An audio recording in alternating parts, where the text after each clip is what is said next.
Hi guys. So നമ്മുടെ ആപ്ലിക്കേഷനിൽ ഇപ്പോൾ കറൻ്റ്ലി ടൈറ്റിൽ നമുക്ക് കാണിക്കാൻ പറ്റുന്നുണ്ട്. ഇനി അടുത്തത് നമുക്ക് നമ്മുടെ ആപ്ലിക്കേഷനിലെ പേജസ് എല്ലാം ഈസി ആയിട്ട് നാവിഗേറ്റ് ചെയ്യാൻ പറ്റണം. ഓക്കെ, നമുക്ക് യൂസറിൻ്റെ അടുത്ത് പറയാൻ പറ്റില്ലേ മാനുവലി ഇങ്ങനെ ടൈപ്പ് ചെയ്യാനായിട്ട് URL. സോ അത് നമുക്ക് പറ്റാത്ത കൊണ്ട് അങ്ങനെ ഓപ്ഷൻ അത് പറ്റില്ല ചെയ്യാനായിട്ട്, കാരണം ഐഡിയ ഭയങ്കര കൺഫ്യൂസിങ് ആണ്. സോ അതിനെ ഒഴിവാക്കാൻ വേണ്ടിയിട്ട് നമ്മൾ ഈസി ആയിട്ട് എന്താ പറയുക പേജസ് തമ്മിൽ ലിങ്ക് ചെയ്യണം. ഇതും സോങ് ഡീറ്റെയിൽ പേജും സോങ് ലിസ്റ്റ് പേജും തമ്മിൽ ലിങ്ക് ചെയ്യണം. സോ ഒന്നാമത്തെ സ്റ്റെപ്പായിട്ട് ഞാൻ എടുക്കുന്നത് ഫസ്റ്റ് ബാക്ക് ബട്ടണാണ്. ഇവിടെ സോങ് ഡീറ്റെയിൽ പേജും സോങ് ലിസ്റ്റിലേക്ക് പോകാനുള്ളൊരു ബാക്ക് ബട്ടണാണ് ആഡ് ചെയ്യണത്. സോ അതിന് വേണ്ടിയിട്ട് ഞാൻ ആദ്യം നമ്മുടെ കോഡ് ഓപ്പൺ ചെയ്യുക, സോങ് ഡീറ്റെയിൽ പേജ്. എന്നിട്ട് ഇവിടെ നമ്മൾ ഫസ്റ്റ് എന്താ ചെയ്യേണ്ടതെന്ന് വെച്ചാൽ ആദ്യം തന്നെ ഇമ്പോർട്ട് ചെയ്യുക ലിങ്ക് റിയാക്ട് റൗട്ടറിൽ. സോ ഞാൻ ഇമ്പോർട്ട് ചെയ്യണം. Import link from react router. Okay, ഇപ്പോൾ ഇമ്പോർട്ട് ചെയ്തിട്ടുണ്ട്. ഇനി നമ്മൾ എന്താ വെച്ചാൽ H3 നമ്മളോട് കൊടുത്തിട്ടുണ്ട്. അതിന് മുകളിലായിട്ട് ഞാൻ തൽക്കാലം ഒരു ബാക്ക് ബട്ടൺ, ഒരു ലിങ്ക്, ആ ലിങ്ക് ഇമ്പോർട്ട് ചെയ്ത ലിങ്ക് കൊടുത്തിട്ട് നമ്മുടെ ബേസ് പേജിലേക്ക് പോകാൻ പറയുന്നുണ്ട്. എന്നിട്ട് ഇവിടെ എന്ന് വെച്ചാൽ ഞാൻ ഇത് ക്ലോസ് ചെയ്യാം. എന്നിട്ട് ഇവിടെ ബാക്ക് എന്ന് പറഞ്ഞ് എഴുതാം, നമുക്ക് സേവ് ചെയ്യാം. എനിക്ക് index.pages നമ്മൾ എഴുതി നോക്കാം. ഇതിൽ ആപ്പ് കമ്പോണൻറ്റ് നമ്മൾ കൊടുക്കുന്നത് സോങ് ലിസ്റ്റാണുള്ളതാണ്. ഓക്കെ, ഞാൻ ആ പാത്ത് കറക്റ്റാണെന്ന് ചെക്ക് ചെയ്യാൻ വേണ്ടിയിട്ട് നോക്കിയതാണ്. ഇനി നമ്മുടെ സോങ് ഡീറ്റെയിലിൽ പോയി കഴിഞ്ഞാൽ നമ്മൾ കൊടുത്തിട്ടുണ്ട്. ഇപ്പോൾ നമ്മൾ കൊടുത്ത ലിങ്ക്, ഇമ്പോർട്ട് ചെയ്ത ലിങ്ക് നമ്മളോട് കൊടുത്തു. എന്നിട്ട് നമ്മൾ പറഞ്ഞു ബേസ് റൂട്ട് പാത്തിലേക്ക് പോകാൻ പറഞ്ഞു ഇവിടെ. ഓക്കെ, രണ്ടെണ്ണം ഉള്ളിൽ സെറ്റ് ചെയ്ത് വെച്ചിട്ടുണ്ട്. നമ്മൾ H3 മുകളിൽ നമ്മൾ സെറ്റ് ചെയ്തിട്ടുണ്ട്. സോ ഇതോടെ യൂസർ ബാക്ക് ക്ലിക്ക് ചെയ്ത് കഴിഞ്ഞാൽ അത് റൂട്ടിലേക്ക് പോയി സോങ് ലിസ്റ്റ് പേജിലേക്ക് പോകും. ഓക്കെ, നമുക്കത് ചെക്ക് ചെയ്യാം ഇതെങ്ങനെയാണെന്ന്. ഞാനപ്പോൾ സേവ് ചെയ്തു. എന്നിട്ട് ബിൽഡൊന്ന് ചെക്ക് ചെയ്യാം. ഇപ്പോൾ സക്സസ്ഫുള്ളി കമ്പൈൽ ചെയ്തിട്ടുണ്ട്. ഇനി നമ്മൾ നമ്മുടെ ഒന്ന് റീലോഡ് ചെയ്യാം. സോ ഇവിടെ ബാക്ക് ബട്ടണും കിടക്കുന്നുണ്ട്, നമുക്ക് കാണുന്നു തോന്നുന്നു. ആക്ച്വലി അവിടെ ബാക്ക് ബട്ടൺ ഉണ്ട്. എന്നിട്ട് ബാക്ക് ക്ലിക്ക് ചെയ്ത് കഴിഞ്ഞാൽ തിരിച്ച് ഈ പേജിലേക്ക് വരുന്നുണ്ട്. ഇപ്പം ഞാൻ ഒരു സോങ് കൂടി ആഡ് ചെയ്യാം, കേരള റോക്സ് എൻട്ര. ഓക്കെ, ചുമ്മാ ഒരു മൂന്ന് സോങ് കിടക്കുന്നുണ്ട് ഇപ്പോൾ കറൻ്റ്ലി. ഇനി സ്റ്റെപ്പ് 2 എന്താ ചെയ്യണമെന്ന് വെച്ചാൽ നമ്മൾ ഈ സോങ് ലിസ്റ്റ് കമ്പോണൻറ്റിൽ നിന്ന് ഞാനിവിടെ ക്ലിക്ക് ചെയ്ത് കഴിഞ്ഞാൽ സോങ് ഡീറ്റെയിൽ കമ്പോണൻറ്റിലേക്ക് പോകണം. സോ അതാണ് നമ്മളിനി ചെക്ക് ചെയ്യാൻ പോകുന്നത്. ഓക്കെ, സോ സോങ് ലിസ്റ്റ് പേജിൽ നിന്നും ഇൻഡിവിജ്വൽ സോങ് ഡീറ്റെയിൽ പേജിലേക്ക് പോകാനായിട്ട് നമ്മൾ എന്താ ചെയ്യണമെന്ന് വെച്ചാൽ ആദ്യം ഈ സോങ്ങിൻ്റെ ടൈറ്റിൽ ഒരു ക്ലിക്കബിൾ ആക്കിയിട്ട് മാറ്റണം തന്നെ. എന്നിട്ട് അത് ക്ലിക്ക് ചെയ്യുമ്പോൾ അങ്ങോട്ട് പോകണം. സോ അതിന് വേണ്ടിയിട്ട് നമ്മൾ വെച്ചാൽ സോങ് ലിസ്റ്റ് കമ്പോണൻറ്റ് ഓപ്പൺ ചെയ്യുക. Song list .js.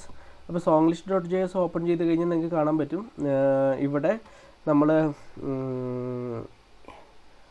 എവിടെയാണ് ഡിലീറ്റ് ആവുമോ, ഇവിടെ റെൻഡർ ലിസ്റ്റ്. സോ ഇവിടെ നമ്മൾ LIയിൽ കൊടുക്കുന്നുണ്ട് ടൈറ്റിൽ. ഓക്കെ, സോ ഇവിടെയാണ് നമ്മൾ ടൈറ്റിൽ കൊടുക്കുന്നത്. അപ്പോൾ ഈ ടൈറ്റിൽ ക്ലിക്ക് ചെയ്ത് കഴിഞ്ഞാലാണ് നമുക്ക് മൂവ് ചെയ്യേണ്ടത്. സോ അതിന് വേണ്ടിയിട്ട് ആദ്യം ഞാൻ ലിങ്ക് ഓൾറെഡി നമ്മൾ ഇമ്പോർട്ട് ചെയ്ത് വെച്ചിട്ടുണ്ട് ഇവിടെ. അപ്പം ഇനി ലിങ്ക് രണ്ടാമത് ഇമ്പോർട്ട് ചെയ്യേണ്ട ആവശ്യമില്ല.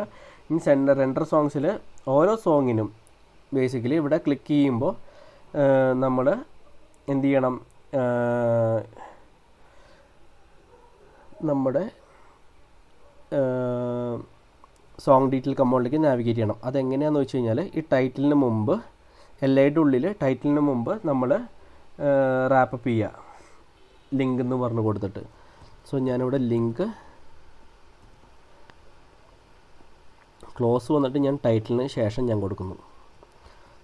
ഓക്കെ, എന്നിട്ട് ഞാനിവിടെ 2 എന്ന് പറഞ്ഞ് കൊടുത്തു. എന്നിട്ട് ഇവിടെ ഞാൻ ES6 ഫീച്ചർ യൂസ് ചെയ്യാണ്. /songs/$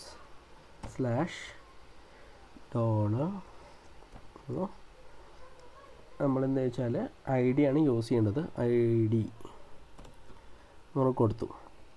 ഓക്കെ, നമുക്ക് സേവ് ചെയ്യാം. സോ ഇവിടെ നിങ്ങൾ ശ്രദ്ധിക്കേണ്ട ഒരു കാര്യമെന്ന് വെച്ചാൽ ഇവിടെ ES6ൻ്റെ ടെംപ്ലേറ്റിംഗാണ് നമ്മളിവിടെ യൂസ് ചെയ്യുന്നത് കറൻ്റ്ലി. സോ ഇത് സിംഗിൾ കോട്ട്സ് അല്ല, ഇത് ബാക്ക് ടിക്സ് ആണ്. ഓക്കെ, സോ അത് നിങ്ങൾ നോക്കി വെക്കണം.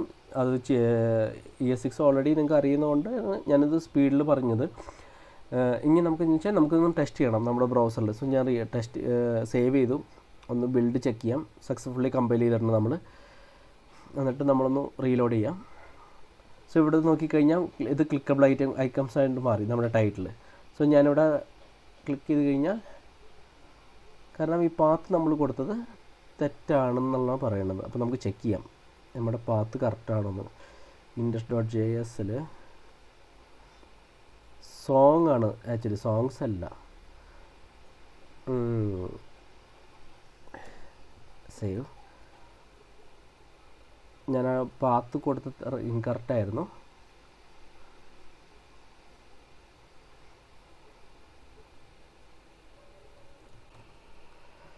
സോ നമ്മൾ ഐഡിയലി വർക്കാകുമെന്ന് വെച്ചാൽ ഈ പാത്ത് ഇവിടെ URL കൊടുത്തിട്ട് കറക്റ്റായിരുന്നു. നമുക്ക് റീലോഡ് ചെയ്യാം, റിമൂവ് ചെയ്യാം. എന്നിട്ട് ഞാൻ ബട്ടൺ ക്ലിക്ക് ചെയ്തു. സോ ഇവിടെ വരുന്നു, നമുക്ക് റെയിൻ വന്നു. കേരള റോക്സ് ക്ലിക്ക് ചെയ്ത് കഴിഞ്ഞാൽ ഇതുപോലെ വരുന്നുണ്ട് ബാക്ക്. സോ നമ്മുടെ നാവിഗേഷൻ കറക്റ്റായിട്ടുണ്ട്. ഓക്കെ, സോ ഇവിടെ നേരത്തെ ഇഷ്യൂ എന്താ വന്നതെന്ന് വെച്ചാൽ ഇവിടെ /songs എന്ന് പറഞ്ഞ് നമ്മൾ കൊടുത്തിരുന്നു. അത് റിമൂവ് ചെയ്തപ്പോൾ നമുക്ക് കറക്റ്റായിട്ട് വന്നു. ഇപ്പോൾ നമ്മുടെ നാവിഗേഷൻസൊക്കെ ഓക്കെ ആയിട്ടുണ്ട്.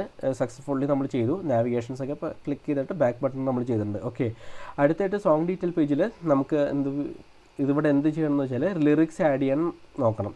ഓക്കെ, നമ്മുടെ ആപ്ലിക്കേഷൻ്റെ ഒരു ഇമ്പോർട്ടൻറ്റ് ഫീച്ചറാണ് നമ്മൾ ഉണ്ടാക്കുന്നതിൽ. ലൈക്ക് ഓരോ യൂസറിനും കറസ്പോണ്ടിങ് സോങ്ങിൻ്റെ ലിറിക്സ് ആഡ് ചെയ്യാൻ പറ്റണം. സോ അതിൻ്റെ അടുത്തത് സെക്ഷനിൽ നമ്മൾ ലിറിക്സ് ക്രിയേറ്റ് ചെയ്യാൻ എങ്ങനെയാണ് എന്ന് നമ്മൾ ചെക്ക് ചെയ്യാം. സോ ഇന്നത്തെ വീഡിയോ ഞാൻ ഇവിടെ റാപ്പപ്പ് ചെയ്യാണ്. Thanks a lot. Bye.